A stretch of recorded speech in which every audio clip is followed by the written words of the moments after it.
College football nerds here talking 2 weeks in a row USC, and this time they're facing Notre Dame in a huge one at the end of the year. I got Josh with me. He's on vacation, but it's so important to him that he's getting nerdy with me anyway.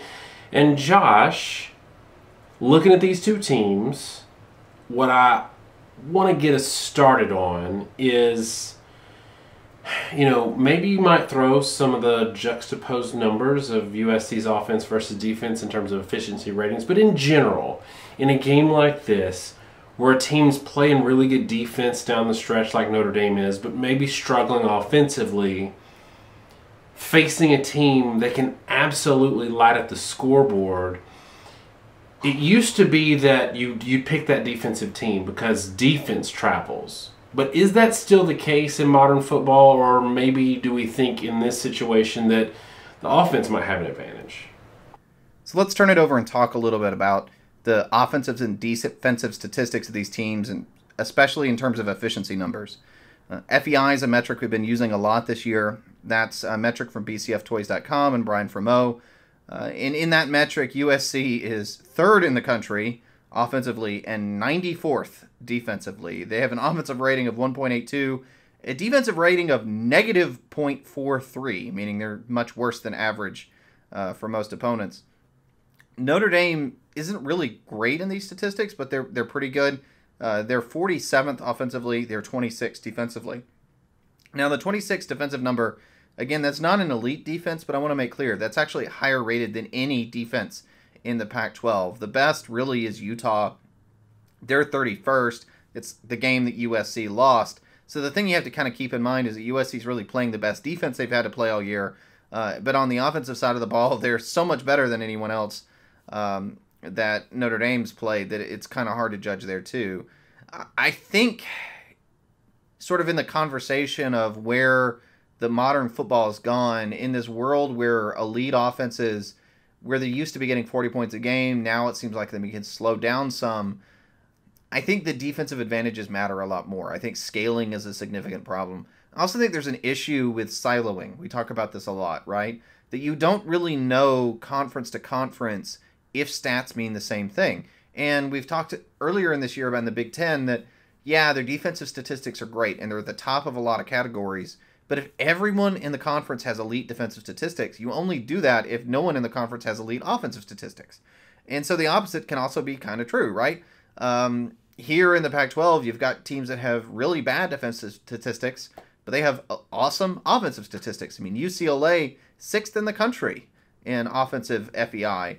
So how do you really balance all that? And I think, honestly, I think in this game, which is essentially a non-conference game, I know Notre Dame's an independent, right, but out of conference game, I think you have to kind of take a step back and you have to evaluate your own judgmental, subjective opinion. Is this about the Pac-12 being really good offensively, or is it just about the Pac-12 being bad defensively? How do these numbers come out? Because even in our most advanced metrics, even our most advanced process way of looking at football, the reality of the sport is, there's no way to filter for the fact that this whole bubble of teams plays bad defense, so all their offensive numbers are better. And if you took one of those Pac-12 teams and throw them in the Big Ten, I guarantee you their offensive numbers would be worse, but I don't know how much worse. So I do think there are advantages to USC. If it was 5 years ago, I think they'd have a lot of advantages due to their offense. But today, with where Notre Dame is, with the realities of the Pac-12, I think it's a lot more suspect, and I think you start getting into a lot more of your subjective ideas of where these teams are. College Football Nerds has a sponsor for 2022 college football season. It's Bird Dogs at birddogs.com, 2 Ds. Josh, I've got a home gym, and I know you're wondering where this is going, but I've got a home gym, and I work out from home and just raise the garage doors because it's hot year-round where I'm at. I wear my Bird Dog shorts, and you know why? Because my wife, she wears Lululemon, and they got a men's line too, but I just can't find myself wearing the same brand of workout gear that my wife wears. So I found some that's wife approved, and partially because they make my booty look good. I'm a big dude. Even in the Bird Dogs pants, my butt looks good, and I like how they fit. So I think you're going to do a little show and tell for us just so we can see just how good those things look. Yeah, and I'm a nerd that's up here in Washington, D.C., where it's a little cold this time of year, so shorts don't always work for me, but thankfully Bird Dogs has a lot of options. So I'm wearing right now the joggers. You can see, I think they make me look pretty good, or at least as good as you can make me possibly look. Got good pockets. They're comfortable. Work for me when I'm on all my remote work from home calls up in the office. And so, yeah, good products. Got shorts too if I want them. Love them. So go to birddogs.com, enter promo code NERDS, and they'll throw in a free Bird Dogs rope hat.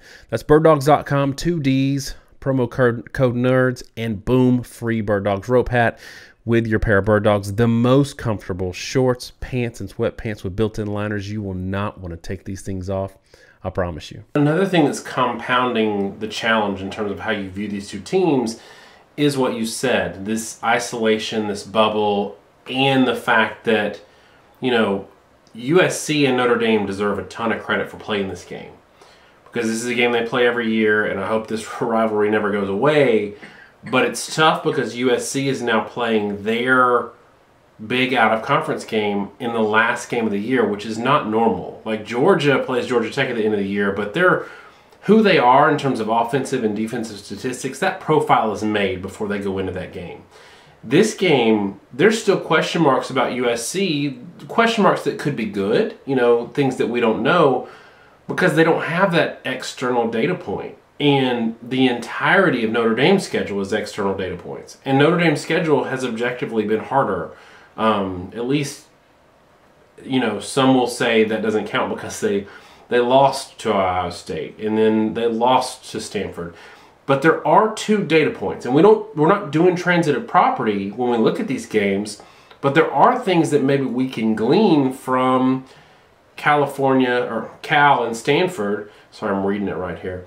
Cal and Stanford, when they played, you know, Notre Dame, they played USC. Both the Cal games were close, right? But they were different in how they were played. In that, you know, a lot more points were scored for USC, but they gave up a lot more points. In the Stanford game, Notre Dame lost, and it was weird, but it is still a data point.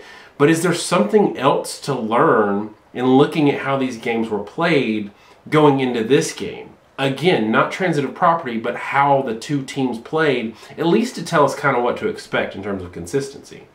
I think it's an interesting question, and maybe those are good examples, right? When you talk about SC and Stanford, SC in that game had 12.6 yards per attempt, 4.6 yards per carry. Stanford was held to 6.3 per attempt, 4.9 yard per carry.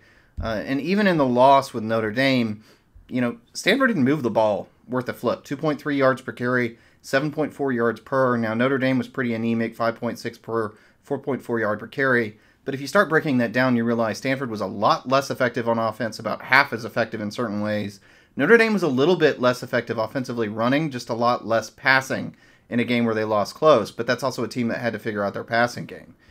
And I think what that says is there's something to the fact that defensively, Notre Dame is a lot better, probably even more than statistics indicate. But I also think there's something to be said that USC does bring some stuff to the table offensively a lot more than Notre Dame. So maybe the answer is in the middle. And I'll say, even when you break down a couple other data points, you look at like the Clemson-Notre Dame game. Notre Dame won that game by 21 points, but the tale behind that is a little more complicated. Notre Dame only threw for 5 yards per attempt in that game. They ran the ball very well at 5.6 yards per carry, but the score got to where it did due to a block punt, you know, turnover situations, the fact that Clemson started flailing.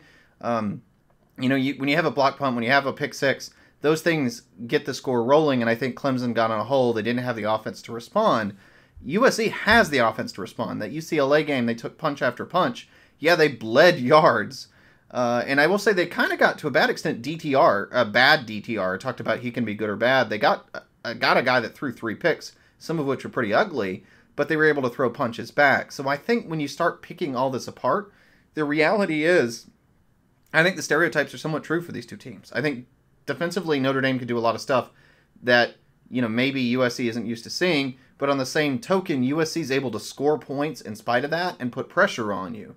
So I do think the matchup gets really interesting because you start to wonder, is this really down to whether or not, you know, with USC and Notre Dame, can USC score so much that Notre Dame's in a hole they can't dig out of? Can Notre Dame run the ball so well, which UCLA did at times, that they're going to be able to move the sticks consistently on USC? It's I think, kind of a fascinating set of matchups. So here's the model for this game with Notre Dame and USC, and there's a lot of interesting things to pick apart here.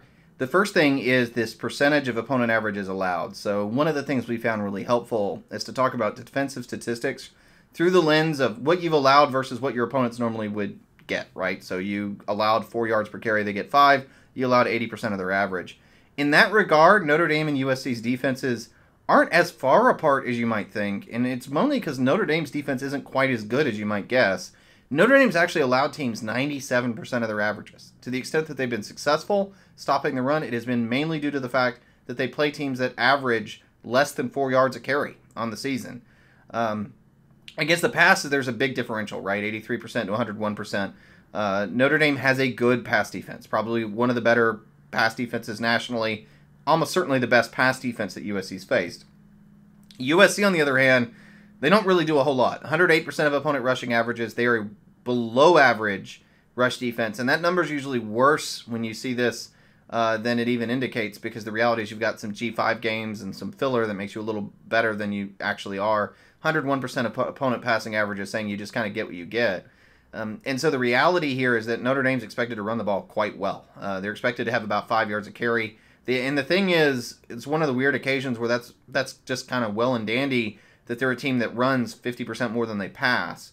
USC is a pass-happy team. They do pass a little more than they run.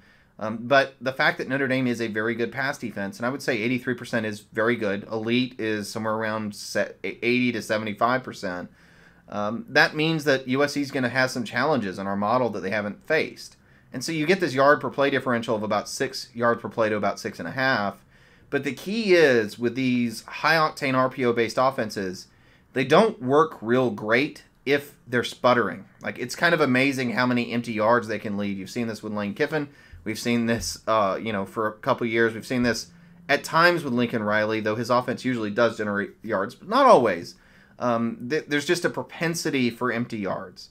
And so that's why this score difference is only 28 to 25. I mean, again, it's not that different in yardage, but even closer, I think, in score, and it reflects the fact that Notre Dame, as a run-dominated team against a team that can't stop the run real well, has a chance to move the sticks and be a pretty efficient football team, even with a bad passing game. And I don't think Behind is a great passer, but he does a pretty good job of hitting his counters and punishing blitz when he has to from time to time, even if he can't really operate a traditional passing offense at a high level.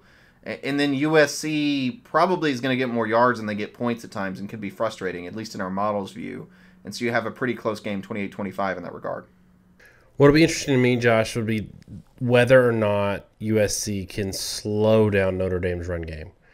It's like Notre Dame, if they can't run it, they're kind of like Michigan in that regard. If they can't run it, they're in trouble. Even with a good defensive performance, they're going to give up points because this is an offense that's going to be hard to stop. They were able, yes, they had some weird, things that led to scores against Clemson, but they were also able to run the ball. And they were able to put up those points with only, 85 yards passing. So that's the kind of thing that I think is an opportunity for a Notre Dame who has seen games where they couldn't perform offensively. You think about Marshall, you think about Stanford in those losses, Ohio State. They are now facing a team that everybody runs on. And so I wonder if the fact that they've got the best defense that USC's seen all year, and the fact that they've got a run game, is going to travel enough to win a game where they're going to need to score, in my opinion, in the 30s. I don't think it will, but I could see that as a path to their victory, as being able to run the ball. I've got Notre Dame 24, USC 31. Tell me what you got. I do agree with you that there's a lot of different variables to take into account. I don't have a lot of faith in this game in terms of a projection, but I'm going to take it 37-31 Notre Dame over USC, and it really comes down to the fact that Notre Dame's gotten a lot of breaks. They blocked, I think, 6 or 7 punts over the course of the year. I think their run game is going to be very effective, more effective even than UCLA's, and I think that's going to be enough to let them continue to pound away on USC, continue to score points. I think USC is going to be more frustrated with the Notre Dame defense the Notre Dame's defense is going to be with USC's offense. And I think USC's offense could be surprised by how hard Notre Dame is. So I do have Notre Dame in this game, though no result certainly surprises me. One last thing before we shut this one down, Josh. In terms of your looking at this game and seeing Notre Dame traveling, like we've seen road environments have multiple score advantages for teams this year. Does that factor in at all in this game? Or if it's, on the road at Notre Dame, are you giving this an even larger spread? I mean, personally, I don't think it's necessarily going to be a huge factor. I think the reality of the situation is, like it or not, I just don't know. I don't know that there's going to be a whole lot about playing at USC that's going to shock Notre Dame. They've played in some really hostile environments. And so I don't actually think it's going to be that big a factor at the end of the year. All right, y'all, that's it for us on USC and Notre Dame. Give us your score prediction in the comments below, and we'll get down there and mix it up with you. Thanks so much, y'all. Have a great week, and God bless.